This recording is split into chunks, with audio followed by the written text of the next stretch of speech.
Y es el gran debate por estas horas, la tensión entre el gobierno nacional y grandes empresas. Son 42 las compañías donde la ANSES, a través de sus directores, tiene participación. Lo vamos a analizar ahora con el economista Aldo Abrán.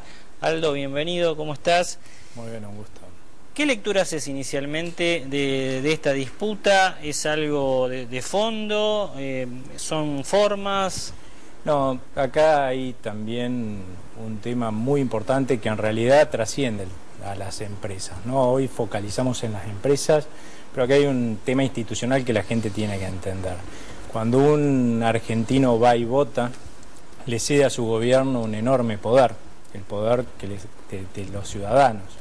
Y ese poder se podría utilizar en contra de los derechos de los conciudadanos. Entonces, para eso existen las constituciones. La Constitución Nacional, lo que pretenden las democracias republicanas es justamente dividir ese poder en tres estamentos, que son el legislativo, el poder ejecutivo y el judicial, limitarlos en su uso y además obligarlos a que se controlen. Y ahí es donde empieza una de las grandes fallas de lo que está pasando en la Argentina, pero ya desde hace tiempo, nada más que cada vez se vuelve más una costumbre, que es que cuando uno observa que en el Congreso, desde el Poder Ejecutivo, no va a poder enviar un proyecto que se apruebe rápidamente, se lo saltea con un decreto de necesidad y urgencia. Acá hay una ley que fijaba un límite que le pusieron los legisladores al Poder Ejecutivo. ¿Y qué dicen fue la clave para que la ley saliera, ¿no? Exactamente, pero es un límite que le puso al Poder Ejecutivo los legisladores por algún motivo, y que el propio Poder Ejecutivo legisla cuando no puede por la Constitución Nacional para sacarse ese límite que le puso quien podía legislar. Y uno debería preguntarse, y eso es importante, ¿por qué es que los legisladores deben haber puesto ese límite? Esa es la clave y ese es el fondo verdadero de la cuestión. En general, las democracias republicanas lo que observan es que los gobiernos tienden a maximizar su poder, a buscar un poder hegemónico y, por el otro lado, usar ese poder hegemónico para mantenerse indefinidamente en la Casa Rosada, en nuestro caso. Entonces, lo que hacen las instituciones es justamente tratar de limitar ese avasallamiento, y en este caso concreto es tratar de limitar la capacidad de avasallar derechos y de maximizar su poder a costa de la libertad de empresa y de la libertad y del derecho de propiedad. Por eso es que, para que no puedan intervenir y obstruir la labor de las empresas, los legisladores dijeron, bueno, hasta 5% podés poner directores, cosa de poder controlar, pero no te vamos a dar el derecho de intervenir en decisiones empresarias, que no es el objetivo de un director político. Siempre es interesante ir a los pesos para entender ciertas jugadas.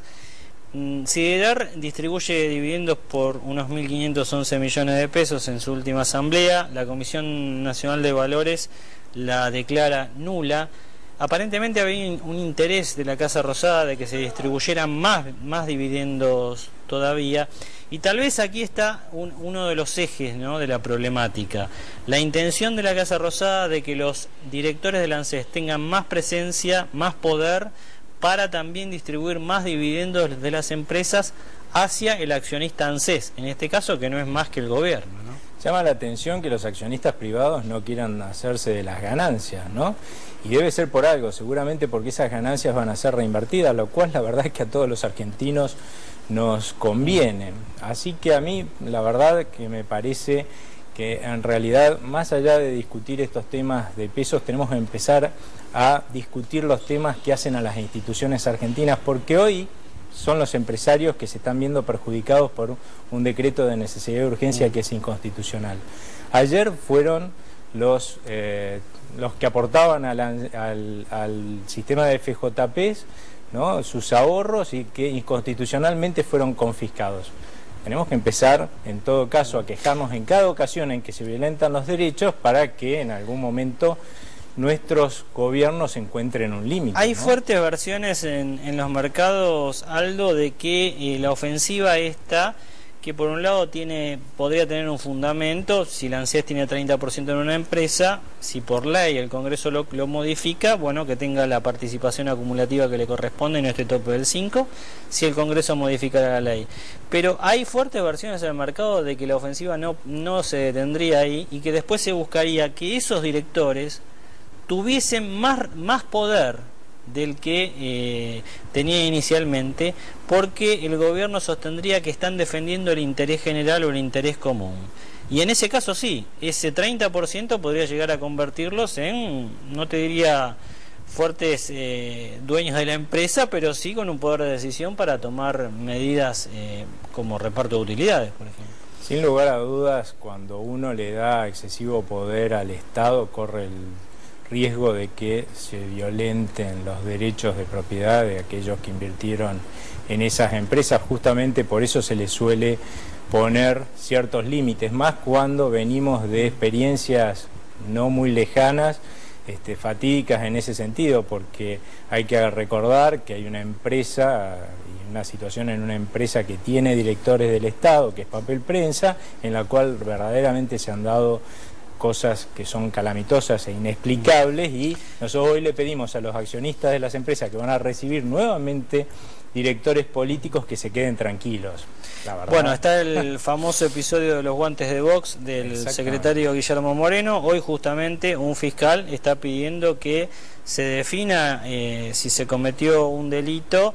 Guillermo Moreno tiene prohibida la entrada a Papel Prensa por orden de la justicia. Bueno, es un episodio sí que avergonzó, creo yo, a las instituciones y al gobierno nacional. Pero acá el tema de fondo también tiene que ver con si no hay una ofensiva, un cada vez mayor interés por parte del gobierno en la estatización de capitales privados, ¿no? Hay como un camino emprendido ya desde hace tiempo a que la injerencia del Estado en las empresas sea cada vez mayor. Lo que pasa es que cuando un gobierno tiende a buscar el poder hegemónico, uno de los límites que encuentran para ejercer ese poder, sin lugar a dudas, está en la libertad del otro, ¿no? En la libertad de los empresarios y el derecho de propiedad.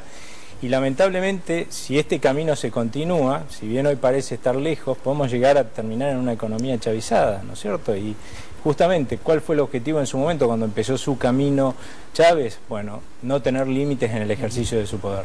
Los venezolanos se lo permitieron y hoy están que no saben qué hacer. Bueno, esperemos no llegar los argentinos a esa situación. Una línea de cierre. Aldo, sabemos que estás en un nuevo proyecto vinculado con una fundación, definímelo en una línea y ya hablaremos sobre el mismo. No, esta es una nueva fundación que se llama Libertad y Progreso, surge de la fusión de otros tres centros de pensamiento, y la idea es gestar políticas públicas y difundirlas que respeten justamente la libertad y que respeten los derechos de los ciudadanos. ¿Cuándo se pone en marcha? El lanzamiento formal va a ser a mediados del mes de mayo. Bueno, suerte con eso. Muchas gracias. Ahí estaba el economista Aldo Abrán, todo su análisis sobre el tema principal de agenda política y económica, el interés del gobierno nacional en tener cada vez mayor injerencia en las 42 empresas, parte de las 42 empresas que más facturan en la Argentina. Una pausa y ya cerramos.